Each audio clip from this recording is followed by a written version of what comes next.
Zidane Daney, Electro Ninja here, and welcome back to Nerd Chat here on Electro Ninja's Lab. We're finally talking, at long last, about Elemental and the Teal Mask. And yes, I do have both of my fellow hosts. I'm Jack. Joker. So, yeah. So, I think it's kind of funny that we all kind of were thinking about watching Elemental at the same time. But we all watched it at kind of different times, and basically by you guys, I think as each of us watched it, we were just like, yes, we need to watch it. Yeah, Was it's so good. it? It was. It's actually incredible. We do have to say right now that honestly, I can't believe how good of a movie that it is. It's such a cute love story, and like I said, I love the movie. Um, Ember and Wade's love story is just it's so cute, and yeah. But I kind of want to hear you guys' thoughts first. My thought was that it very elegantly brought up it talked about racism without being too. It Aggressive. didn't villainize anybody because it viewed racism, that systemic racism, as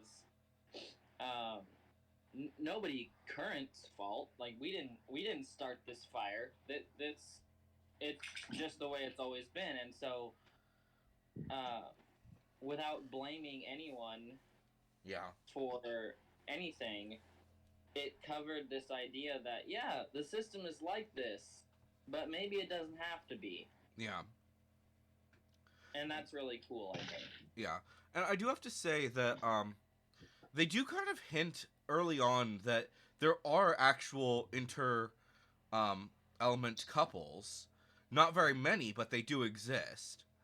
Right. Um, we mostly see them with after Ember and Wade start dating, as the friendship as um, people around them actually are able to get into relationships, like Claude and that one, the little fire girl, um, Yep. as well as the two people who the Wade's boss and Fern. I don't remember what his job was, but yeah. Yeah. So so obviously we get to see those guys because of the fact that obviously they were there. But it looked like there were some characters actually in the backgrounds of in certain areas where I think one that really sticks out to my mind is I think there was a water person and a cloud person who were both together Huh. on one of their dates. I think Interesting. when they went to go dance. Yeah. Um, and I think that there might even be some other moments throughout the series where like Yeah. I think on the train like there were certain things where people were together, Huh. but I don't know for sure. I don't remember exact details.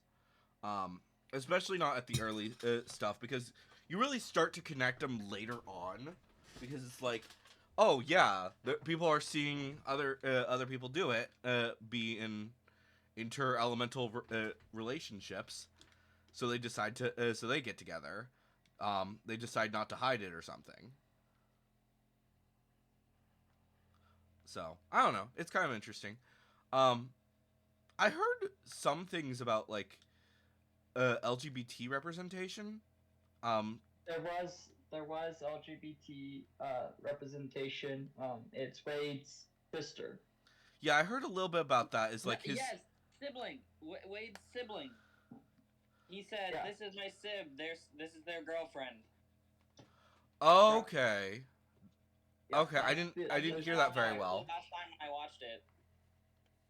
Okay, I guess I just didn't hear that very well. It's very brief, but I think they put it in there just not to cause any more drama. with Yeah, the because let's be community. honest, Disney has been getting both drama from people from them not including it as well as people including it. Yeah.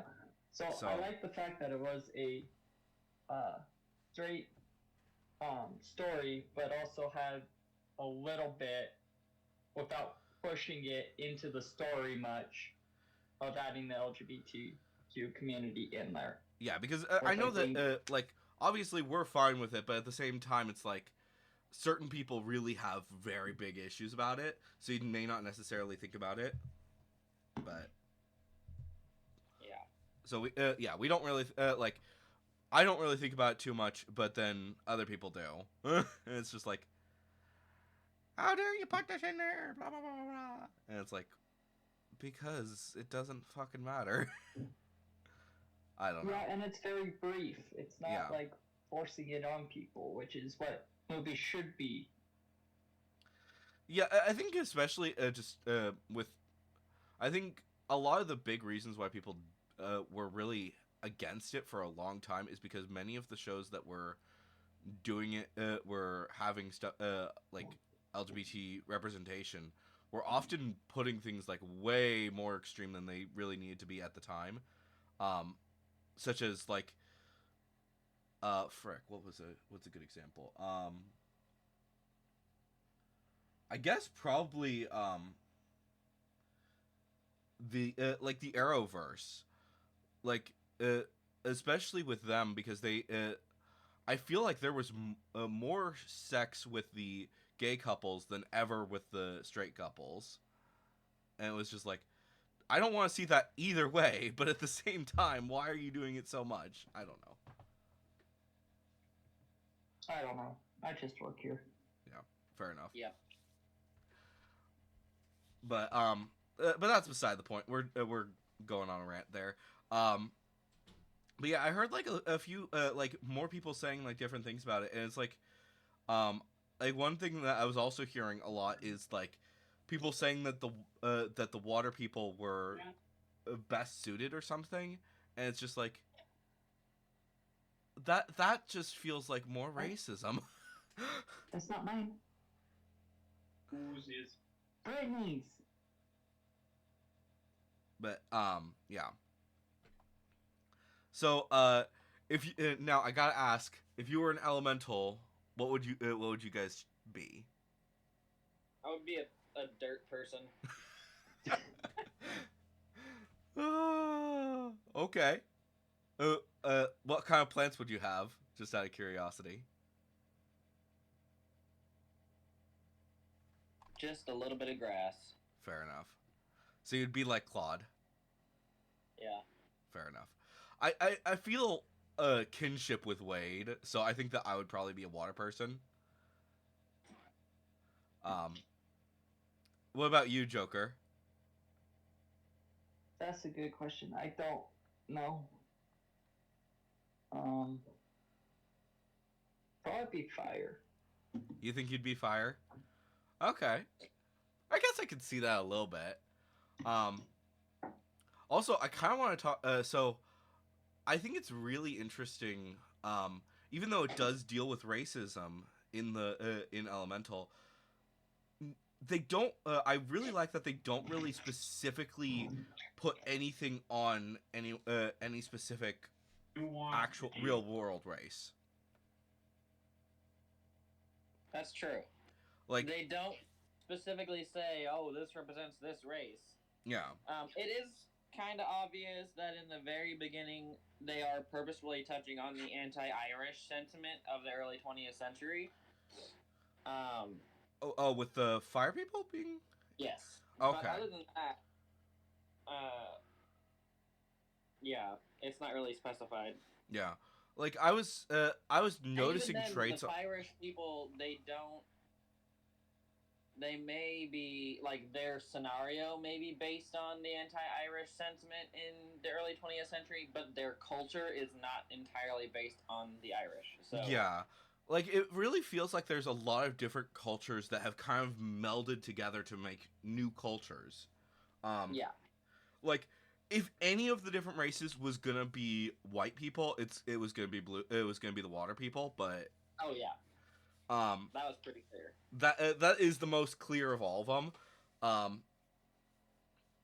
And then after that, beyond that, I'm not really certain, but fire people feel like they're a really big combination of a lot of different people who have had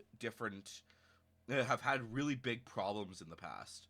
Yeah. Like I can see a little bit of Judaism in there. I can see a little bit of African American and blah blah blah blah. Yeah. And and you connect it to Irish and so on and so forth. There's lots of little things that are in there that have all had like huge issues at some point in the past, and some still have issues. Yeah. So, it's interesting to say the least. I do have to say it's kind of interesting that, as a whole, it kind of feels like the least developed are absolutely the Cloud people and the Earth people. Yeah. Just because of the fact that they just don't they don't really develop that much, and that's mostly just because of the characters not being involved. Like the most that any of those characters are involved is Gale. Yeah, Gale for the Cloud people and Claude for the Earth people, and Yeah. both of them are like hardly involved at all. We see how water people kind of interact with, especially towards the other races, and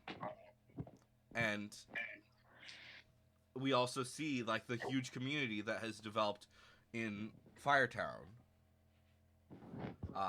and different things like that. So it's very interesting. I do think that if they are going to make a sequel, I think that they're probably going to develop more with the Cloud people, because a lot of people are saying that Wade and Ember's kid is probably going to be Steam. Yeah. Which, I mean, fair. That makes sense. Which, with that, it also means that quite likely people are going to just assume that he is a Cloud person. And so he's constantly going to be having to deal with that. No, I'm not a Cloud person. And he's going to feel alienated in both groups, which is going to be... Yeah. No matter what he's doing, he's going to feel alienated. And it's going to be a very interesting situation to see how exactly that's going to work. Yeah. And I think that that's going to be a really interesting part of the story, just because of the fact that a lot of people do struggle with being interracial kids. Yep. So I'm interested to see exactly how they would handle that in the second Elemental movie. Yeah. Speaking of which, have you guys heard about anything specific about the next movie? Dude, it just came out, bro.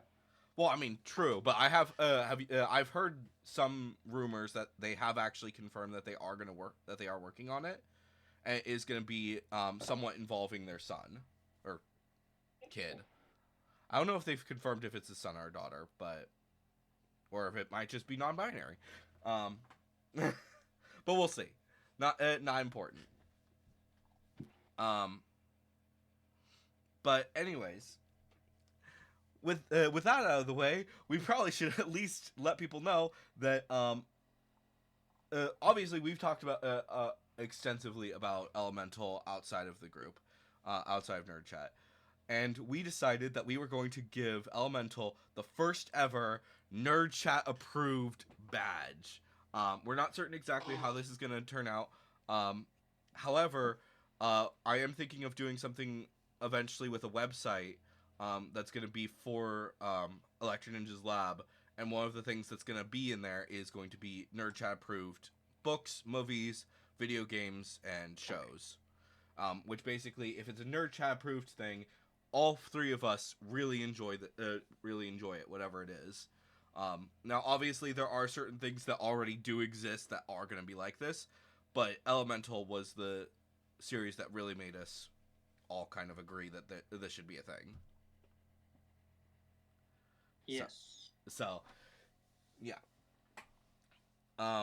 But with that out of the way, let's talk about Teal Mask. So, you guys have not finished it yet. I have. You guys are both at the Jack, you're at the Crystal Pond, Yes. and Joker is I think he's right before then, because he just went to bed, and I think that the next day is supposed to be when that happens. So he's a little bit behind you,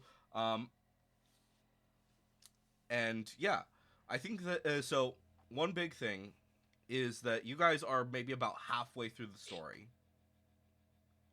Wow, seriously? Yeah, it's a lot longer than you might think. But at the same time, like, it's much shorter than obviously the main story, and it feels a lot shorter, especially since all of us have completed the game at this point, and we have level 100 Pokemon. But if you haven't completed the game yet, everything is right around level 15. Well, after you've completed the game, I think everything's like around level 60 or 70. 55 to 70, yeah. 55 to 70, thank you. And yeah, it's kind of interesting to see exactly what they did with it, considering the fact that obviously the map is much smaller, and it only added like 100 Pokemon, whether that be new Pokemon or Pokemon that just hadn't been in the previous in the game so far. Yeah.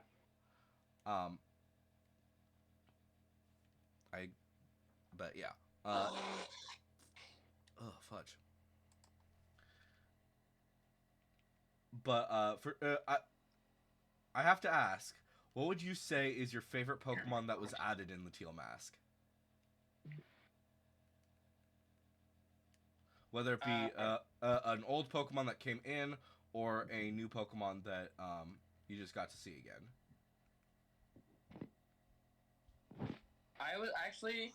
I have a lot of nostalgia tied to Poochyena and Mightyena. Yeah, fair enough. So I like that. Okay. I would say that for me, I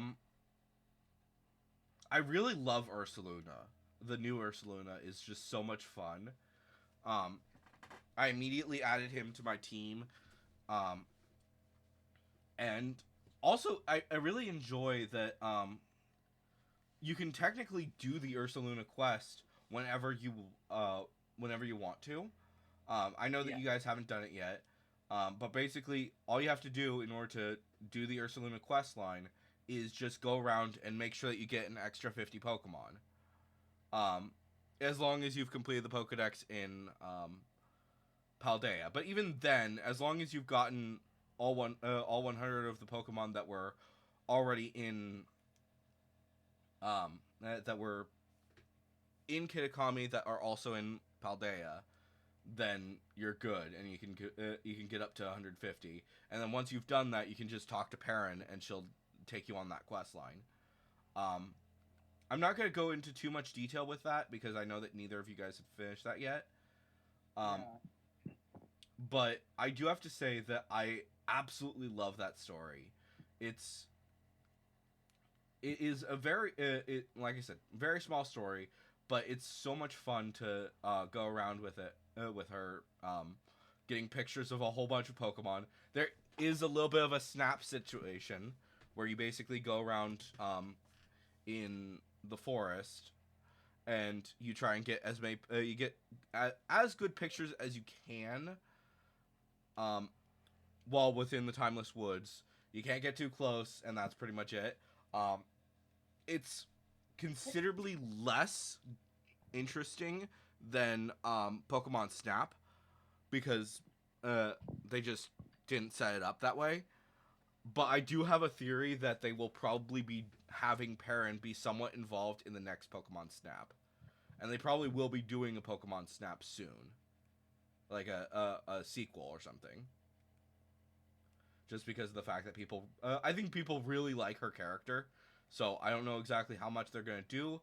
But I do think that there will be something with that. And also, I do have to say... I'm intrigued by how many people were actually, like, going crazy for her when they saw her, as opposed to people like me who kind of went crazy after they saw the story. Because she's such a, like, yes, she's an attractive character as a whole, but her story is such a, it really connects to certain people, especially, like, especially artists, and the struggles with not feeling good enough. That's basically that's part of her story. I don't want to go into too much detail with that, but that's part of the main reason why so many people have fallen in love with her character.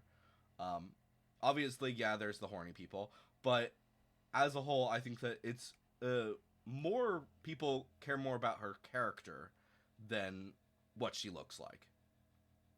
At least I hope that's what it is. Yeah. And unfortunately, I think that we may not. We're not gonna. You don't get to see her at all after you finish up that quest line. In Teal Mask. My guess though is that she will be in Indigo Disc. I'm not certain exactly how they're gonna do that. But I don't think she's a student at the at Blueberry Academy, so I don't know. My guess is that maybe she'll go to Paldea afterwards, and you'll be able to do little mini games with her all over the map where she wants you to get pictures of different Pokemon or something. Or maybe they'll just implement a game mode of frickin' Pokemon Snap within Scarlet and Violet. I don't know. That'd be good. Beyond that, I don't really want to go into too. Like I said, I don't want to go into too much detail. But I do have to say, Ursaluna is fucking massive. Yeah. Like if you stand next to him, one of his legs, even his back legs, is the size of your character. Yeah. So be aware of that he is I think he is the biggest Pokemon that you can get naturally in the game. Nice. I think that obviously there are Pokemon that are bigger than him. That you have to, but you'd basically have to transfer them in or whatever. From Pokemon Home, or they might not have even put them into the game yet. The ability to bring them into the game, I don't know though. Because they like I said, they were they're kind of hesitant to allow certain Pokemon to come in from home, but I don't know. Like I said, we'll see how that goes. One other thing that's kind of interesting is you can actually get certain Pokemon, different versions of Pokemon just by breeding them in the different region. So, for example, if you get a Tauros from Paldea and then breed it up in Kitakami, you'll get a Kantoian version. Nice. I don't know if they're gonna do that with other Pokemon, such as I would kind of like to have it so that if you go to Paldea, and you breed a Vulpix there, then it will become like a one of the ice versions. Nice. But I don't think that that's been confirmed that that's a thing yet. My best guess is that they will wait until Indigo Disc to actually implement that. As well as the same thing goes for Meowth. I don't think that they're gonna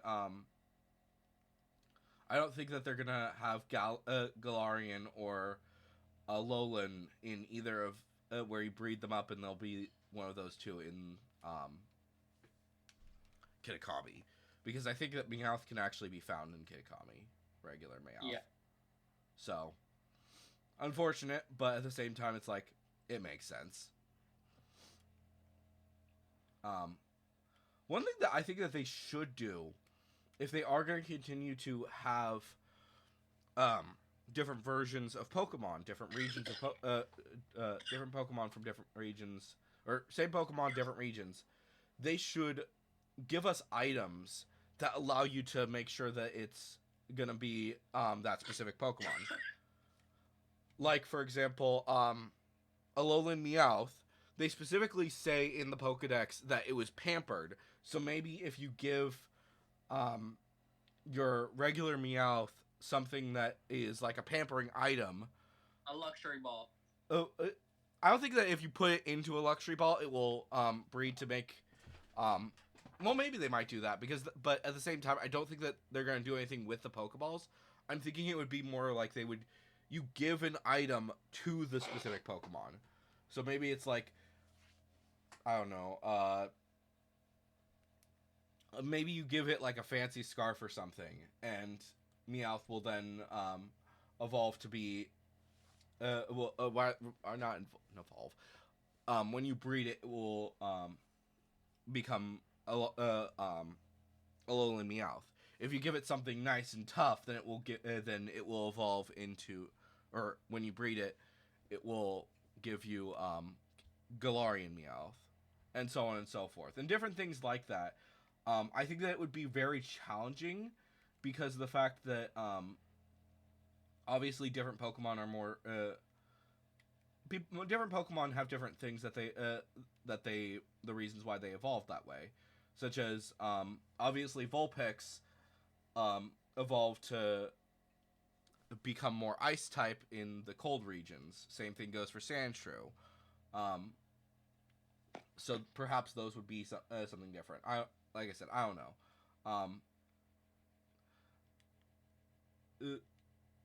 Yeah. There's a lot with that we would basically have to look through and see exactly how they want to do that for each game going forward. But beyond that, I'm not certain. And I think we lost Joker a while back. I think we did. Yeah. Not too surprising. He's got other things going on. He's muted. Yeah. I'm still here. I'm just busy. Yeah, fair enough. That's fair. Yeah, do what you need to do.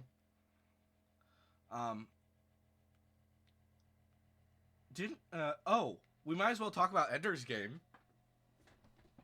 Alright. So, what books have you read at this point? I have read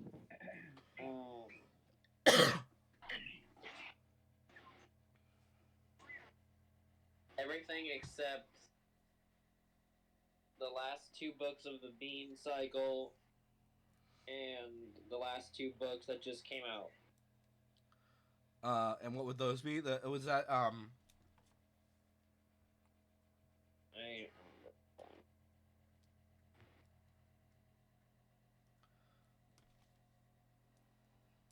because let's see, what did I read? I've read obviously Ender's Game, Speaker for the Dead. Okay. I've read Ender's Game, Speaker for the Dead, Xenocide, Children of the Mind, and then Ender's Shadow and Shadow of the Hegemon. Okay. Yeah. Okay, so you haven't read Ender in Exile yet? No. Okay. So I've read Ender's Game, Speaker for the Dead, and I'm currently halfway through Ender in Exile. You need to read Xenocide and Children of the Mind next. Ender in Exile takes place before Speaker. Yeah, it's basically connecting between Ender's Game and Speaker for the Dead, and that's part of the reason Yeah. why I read it. Why I'm currently reading it, because that way I can actually like see a little bit more in detail with that. Okay.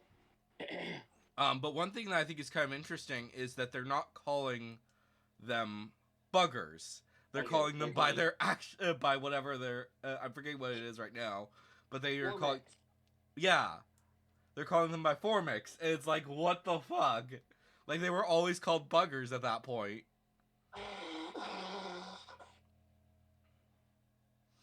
And I was that like something that happened later down the line?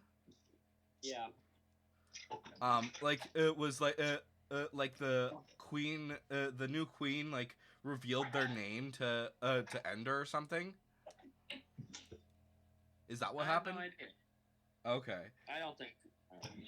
Okay. I don't know. What's funny is that in the movie they don't even say buggers; they call them Formings. True. They always called them Formix in the book or in the movie. Yep. Yep. They never That's called them buggers. weird. That's weird as fuck. You didn't know that? No, I haven't watched the movie. Watch the movie. Why should I watch the movie? Didn't you guys say that it's terrible? It is. Great. It doesn't follow the book very well, but it is. It does show you what changes they did and what they actually call them in the movie than they do in the book. Hmm. Weird. Just watch it. It's entertaining as a sci-fi movie itself, not as Ender's Game, but it's decent for a sci-fi movie if you just watch it as a sci-fi movie. Interesting. So it's a well-made movie, but like obviously don't watch it right after you read the book. Correct. Basically. So I should probably wait quite a bit before I actually watch it then, because I'm already I'm already annoyed. I'm already reading through the main books. I don't need to be like, what the fuck did you do? When everything's Correct. fresh in my mind.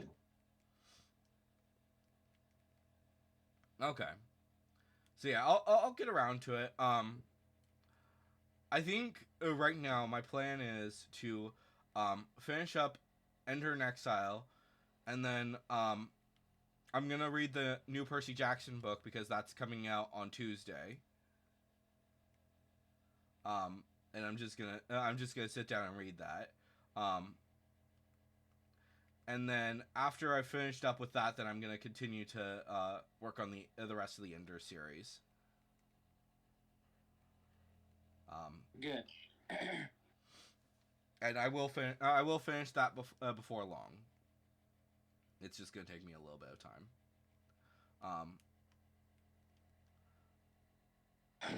I mean, those books are they're not long, but they are longer than other books.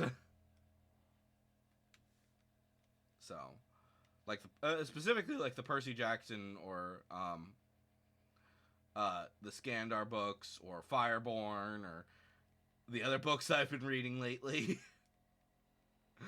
Yeah. But yeah, we'll see. Like I said, I will get around to it. I will finish them at some point. It is not going to be before the end of the. It is not going to be by the time of the next nerd chat or anything like that. But we'll see how that goes. But how are you enjoying frickin' Promise Neverland? I am hooked for 12 right now. Oh, that's I fun. Ben, are you listening? Yep. Alright, Do how you ca- far are you in Promise Neverland, and do you care about spoilers?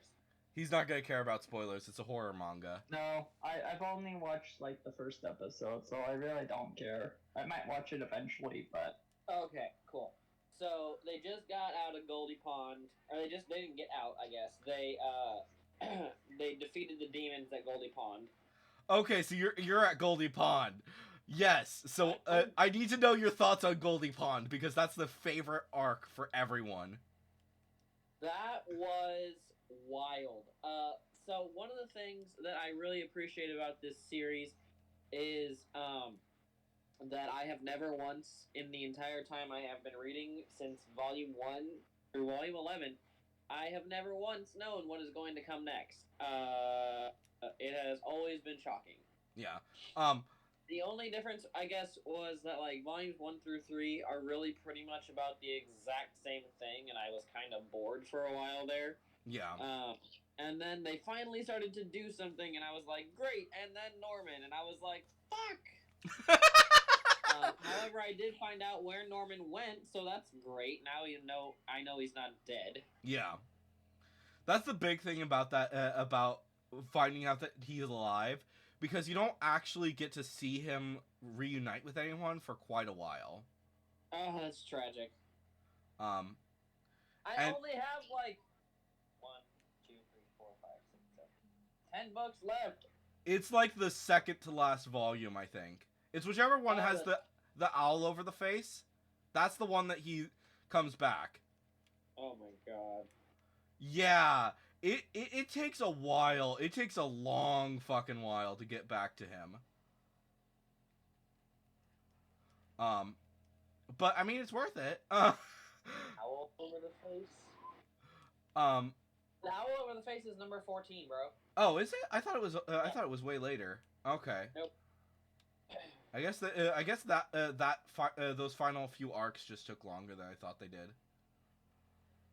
Yeah. I don't know. I was really intrigued. First of all, I was really disappointed in his name. They couldn't have given him something like. Why is he the guy from the book? I don't understand. Who? Hugo. Wait. Oh! That guy. Yeah. Your favorite fucking character. Yeah. I mean, so yeah, he's an interesting character. I do agree that his name is kind of like, whatever. But, he's an interesting character because of the fact that he's kind of he starts out as such a dick, and I don't know how much of that of his good side you've seen yet, because a lot of that happens after Goldie Pond. Let's see. So far, he has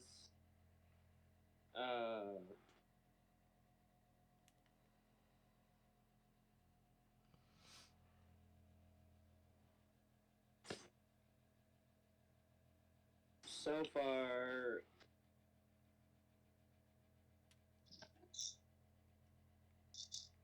Oh wait.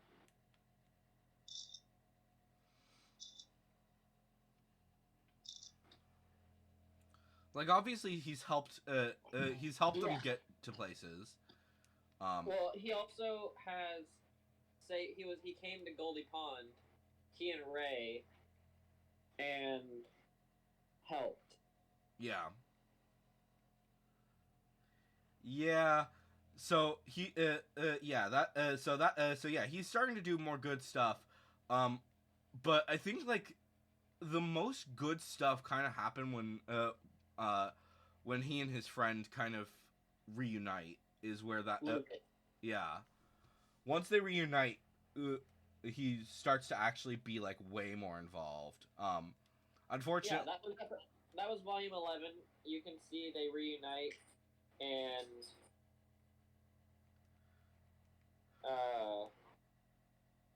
now they're all back at the base. Yeah. So yeah, they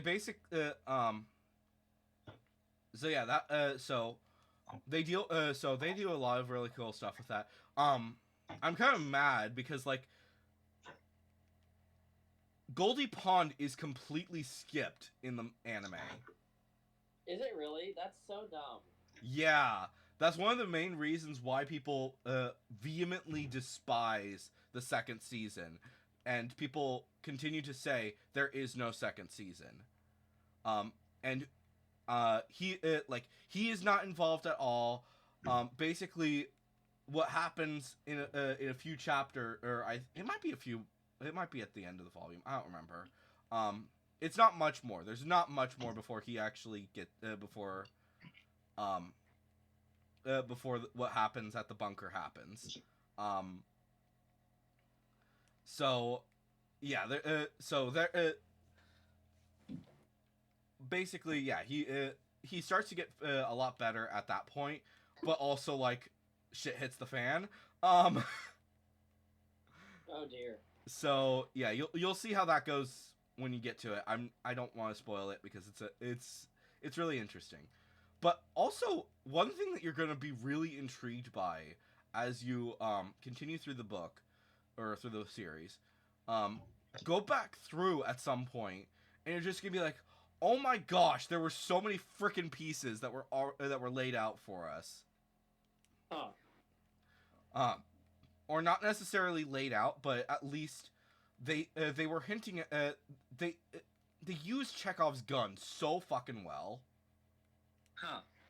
Like, they hint at the pen really freaking they hint at that really quickly. Then obviously they brought up the pendant like not that long ago, and that's gonna be the next arc after what happens at the what happens. Stuff with the necklace is gonna happen.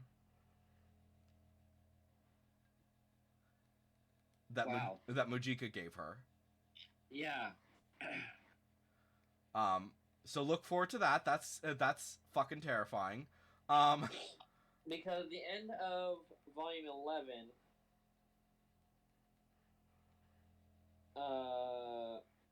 they're going. It says, "We're coming, Phil," and then it shows Mujika and Sanju. And Sanju says, "What's wrong?" Mujika says, "Nothing." And then we're back to the kids, where Emma's holding Mujika's pendant and says, "Mujika, I'm going to do it." Then there's a picture of Norman. And then we see the humans in barrels.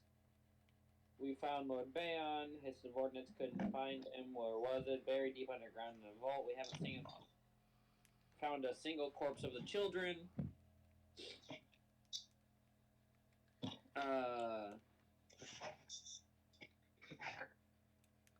He's starting to put together. Rattray is starting to put together the pieces that the kids who escaped Gracefield might be the kids who blew up Goldie Pond.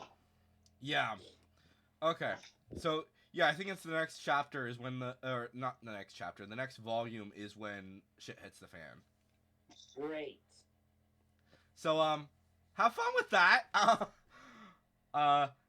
And say goodbye to certain characters. I thought we were gonna say goodbye to Emma, and I was not ready. You're not gonna say goodbye to Emma, like at all. She lives throughout the entire thing.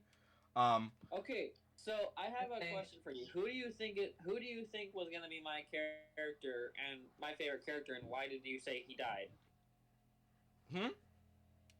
You said that your favorite character wasn't going to be introduced until who you thought was going to be my favorite character died. Were you talking about Norman? No. Wait.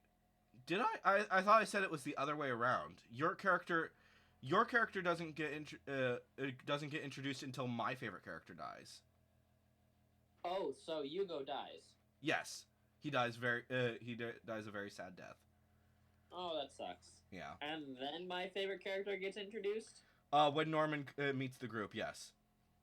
Interesting. So that's when you'll meet him. He's mute. I'll tell you that much. Interesting. Oh my gosh, so he dies within the next 2 volumes. Shit. Yeah. Like I said, it's fucking sad. Oh no. Like he gets like all this development and then death. That sucks. It really fucking does, and it's so it pisses me off because like the only major adult that lives is, well, I guess because some of Norman's crew lives, but a lot of them die, I think. But I think so. Yeah, the only major adult who lives throughout the entire fucking series is freaking Isabel. Seriously? Yeah, she's the only one who survives the entire series. And That's insane. like, you want her to die at the beginning. Like, granted, Yeah. she does give you some backstory later on, but at the same time, and you've seen that backstory at this point. Yeah. So it's like, you still probably want her to die, right? Hey, I'm not thrilled with her. Yeah. But yeah, like, she lives throughout the entire series. I don't think she ever dies. And it's just like, What about Adam? What's the deal with Adam? he is, from the same, well, he's kind of a weird situation because he's from Lambda. Right, which is one of the mass production farms. No, that's the, he was from a mass production farm and then he went to Lambda. Lambda is the, Oh. yeah. Lambda is that one. The one where Norman is. Okay. So he met Norman. And then he, That's why he was saying Norman's number. yes, exactly. That is exactly why he's been saying Norman's number. I think he dies eventually, but I don't remember exactly how that happens. That would be sad. Yeah. But so far, who's your favorite character? I mean, I hesitate to say Emma, but she's pretty dynamic, man. Yeah. I that's part of the main reason why I try to avoid saying that the main character is my favorite character. But let's be honest, like, most of the time that's the case. Like, the main characters are designed to be well likable. So I will say I also really like. Hold on. Violet. oh, yeah. I always forget about the Goldie Pond kids. I don't know why. Probably because they're not really that involved after Goldie Pond. Yeah. Like, they're involved, but they're not. But like, the majority of their story is in Goldie Pond. Yeah. But yeah, all of them were cut out from the anime. So that's annoying. I think basically what happens. So basically, what happens is, they go to so they make it to in the manga. Basically, what happens is they go to the they first make it to the bunker. Then what happens at the bunker happens, and then they skip all the way to looking for the 7 doors or whatever it's fucking called, 7 walls. The Seven Walls. Yeah, that. Which, granted, that is the next arc. After what happens at the happens, but they skip so much stuff, and it's just like so many of the characters are just taken out. Many of the I think even many of Norman's crew are actually removed. I don't think all of them are. I think definitely some of them are, but I don't remember the exact number of them that are removed. And you haven't met any of Norman's crew at this point. Correct. I'm not 100% certain who's the one who's sending notes to Norman. I don't think they ever reveal who that was. It's kind of hinted that it could be one of 2 characters. One of the which is the character that I think you're gonna really like, and the other one is the Brainiac. You'll understand what I mean when you meet him. But yeah. So I don't know. There's lots of really interesting things that you'll be seeing as you continue on with the book, the series. I also still think it's hilarious that you've like gotten through this so fast, especially like Goldie Pond 100%. It's the favorite arc, but I think the main reason why it's the favorite arc is because it's what really drew people into the series. Like a lot of the early stuff is really slow and steady, and then Goldie Pond happens, and then boom. Yeah, that's true. So, and then everything is happening, and it's kind of insane, like what continues to happen as the story continues. Also, there's something that so one of the big things that people really get pissy about the anime versus the manga is they so there's a name that has been mentioned multiple times at this point in time in the demon language. Yeah. So in the anime they never once say his name, which I mean fair, because that's like how in the world were they gonna do that, because that was always written in demonic. So and Yeah. I don't think that anyone really knew how they were gonna pronounce that. So there's that. But then they do have the meeting with him, and it's one fucking screenshot. It's one image in the anime, and it's just like, this is Emma talking to God basically, and you're not gonna making a deal with God, and you're not gonna actually show that. That is like one of the most important scenes that ever happens, and that's basically the last arc before the final arc. And it's just like, what the fuck, dude? And they also put that at the end rather than putting it at the very beginning. And it's just or right before that arc. It's so weird. They completely redid so much of the series, and it's just like, what were you thinking? Don't ever watch the anime. Or, well, if you are going to watch the anime, watch the first season, don't watch the second season.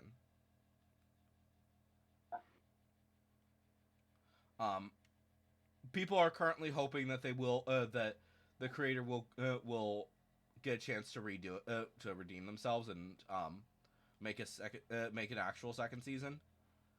Maybe they'll do a, what they did with, frickin', Full Metal Alchemist, but we'll see. But, anyways, we've been doing this for about an hour. Hopefully you guys have enjoyed this video, as we've been ranting about all sorts of things.